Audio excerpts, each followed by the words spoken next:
Historia. Berezi hartua Sagardoak, sagardoari lotutako familia enpresa da.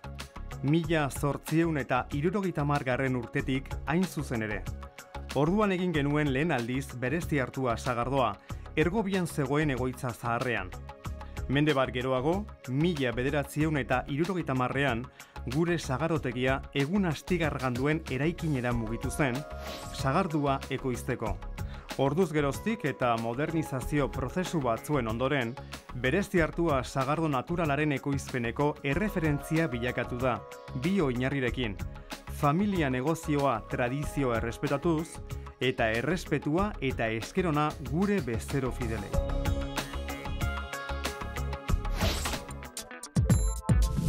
Sagardoa. Sagardoa graduazio baxuko edari alkoholduna da. Sagarraren irakindako muztioarekin ekoitzia. Bere freskotasunak edari erakargarri egiten du. Batez ere udan eta udazkenean, baina gustura edaten da urte osoan. Historikoki, sagardoa beti hartu izan da edari natural eta osasungarri gisa. Sagarra. Sagardo naturala ekoizteko erabiltzen dugun lehen gai bakarra sagarra da. Sagardo on bat lortzeko derrigorrezkoa da fruituak heldutasun egokia lortzea, fruitu horrek dolarean emango duen errendimendua ona izan dadin. Sagarraren bilketa urria hasieran egiten da, eta ekoizpen prozesua berehala hasten da, ekoizpen hori sagar mota eta eguraldi baldintzen araberakoa bada ere. Sagar mota ezberdin asko daude sagardoa ekoizteko. Ia denak 3 taldetan sailkatzen dira: azidoak, mikatzak eta gozoak. Berezi hartuan, Galizia, Frantzia eta bertako sagarra erabiltzen ditugu. Bertakoak ez diren sagarren erabilerak sagar horren ekoizpen murrizketarekin du zerikusia, baina azken urtetan hazten ari da bertako sagarraren ekoizpena. Eusko Label bezalako enpresa batzuk bertako produktuak sustatzeko egiten duten lanari esker. Garbiketa. Sagarra kamioietan garraiatzen da gure sagardotegiraino. Behinan, sagarra era soltean deskargatzen da eta ur biltegi batera lotuta dagoen ubide batean jarri. Ur biltegi horretan errestatzea egiten da. Sagarraren garbiketa, banaketa eta txikitzea lortzeko. Lehen fase honetan, sagarrari itsatsita dauden harriak eta lurpuskak urazpian geratzen dira. Ondoren, bonboa pasata, hostoak, adaskak eta sagar ustelak kentzen dira. Azkenik, eskuz egiten da azken hautaketa, helduegi dauden sagarrak kentzeko. Sagar horiek, sagardo natural, indartsu eta egokiaren ekoizpena oztopa dezakete. Txikitzea. Banaketa egin ondoren, sagarra txikitzen duen makinara botatzen da. Han, sagarra txikitzen da, ondoren egiten den zanpatzea erraztu eta bere jatorrizko zaporean mantentzeko. Txikitzea tentu handiarekin egin beharreko lana da, eta ezingo du gehiegizkoa izan, hala eginez gero, zuku zikina emango duelako, eta zuku hori argitzea zaila izango delako.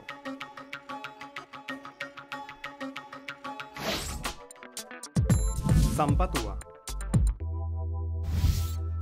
Zanpatuak aurrera egiten duen heinean, mami edo orea dolare neumatikoan sartuko da, eta horrek eraberean muztioa aterako du.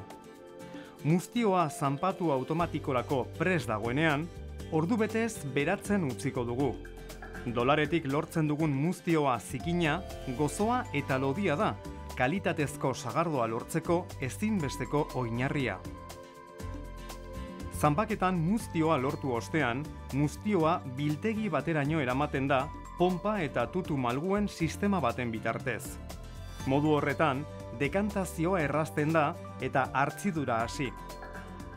Biltegiak material ezberdinetakoak izan daitezke. Berezi hartuan, 61 kupel ditugu, egurrezkoak, poliesterrezkoak eta altzairu erdoilgaitzarekin egindakoak. Kupela horiekin batera izoztutako 2 industria nabe ditugu, hartzidura gure beharren arabera kontrolatzeko. Zanpatzearen ostean, txikitutako sagarren mami hondakina sortzen da, eta mami hori abereak elikatzeko eta kosmetikoen ekoizpenerako erabiltzen da. Modu horretan, hondakinen jasangarritasuna ziurtatzen dugu, ingurugiroa eta naturarekin bat eginda. Txotx garaia. Txotxa kupelean dagoen sagardoa dastatzeko egiten den usadioa da. Normalean, urtarrilaren 20, San Sebastian eguna baino lehen egokitzen den ostiralean izaten da.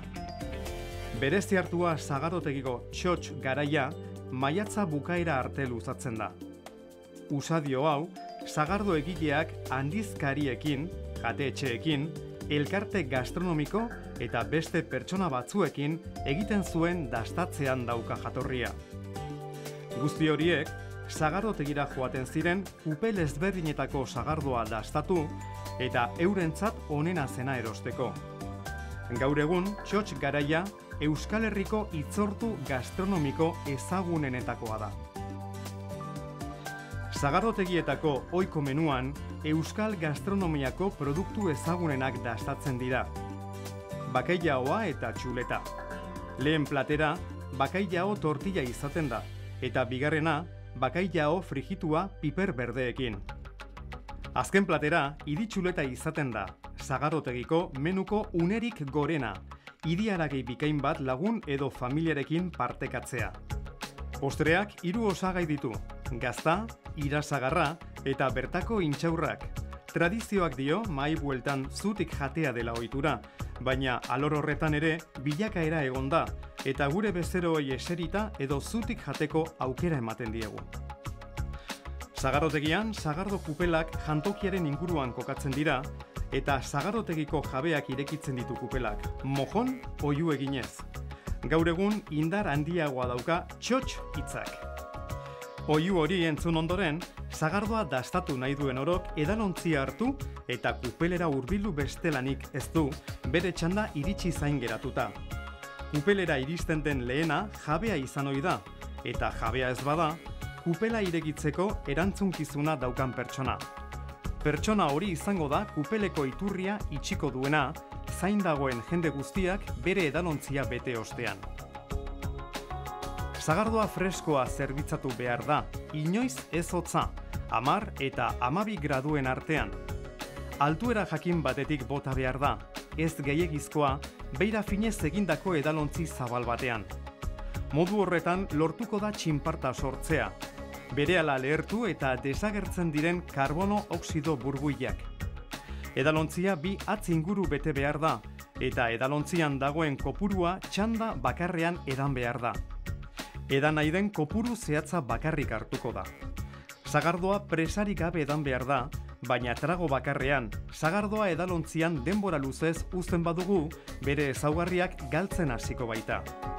Edalontzia 2 hatz inguru bete behar da, eta edalontzian dagoen kopurua txanda bakarrean edan behar da. Botillaratzea. Kontsumoa egiteko unerik onena zein den zehaztu ostean, botillaratzeari ekingo zaio. Sagardoa berde koloreko ohiko botilletan sartzen da. Horretarako aintzat hartu behar dira botillaren garbitasuna eta sagardoak airearekin kontakturik ez izatea. Behin botillaratuta, gure sagardoa merkaturatzeko prest dago.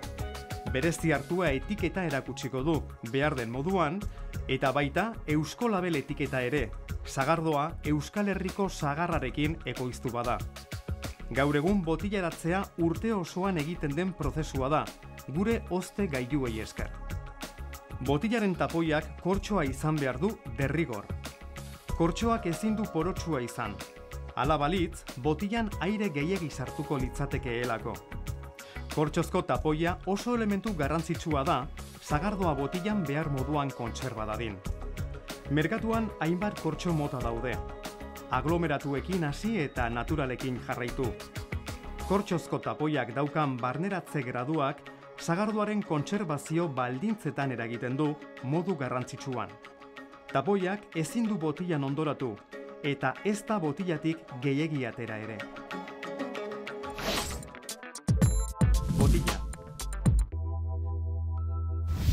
Beste hainbat edaritan likidoa edalontzira botatzen da zuzenean, baina sagardoarekin bestela egiten da.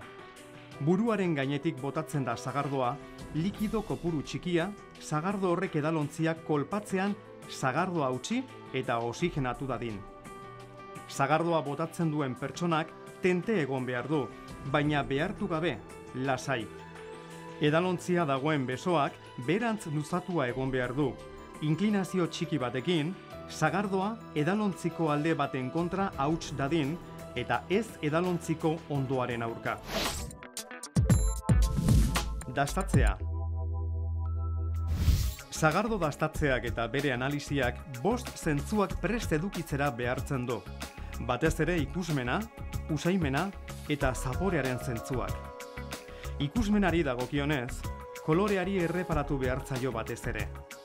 Edalontzian gas karbonikorik ba ote dagoen, garbitasuna, distira, jariakortasuna eta abar.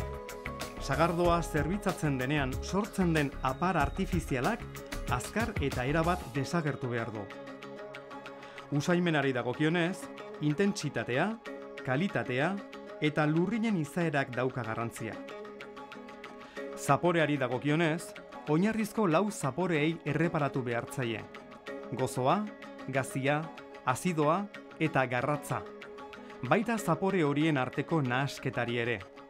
Sagardoa ontzat jotzen da bukaeran halako gozotasun apala uzten badu. Hala bada, produktu lehorra dela esango da, ondar azukrerik gabekoa. Dastatze hori egin ostean, sagardoarekin gozatu besterik ez zaigu geratzen. Sagardoa ondo prestatuta eta zainduta dagoenean, edari freskoa da, tonikoa, elikagarria eta osasungarria, eta zapore exigenteenak asetzeko moduko.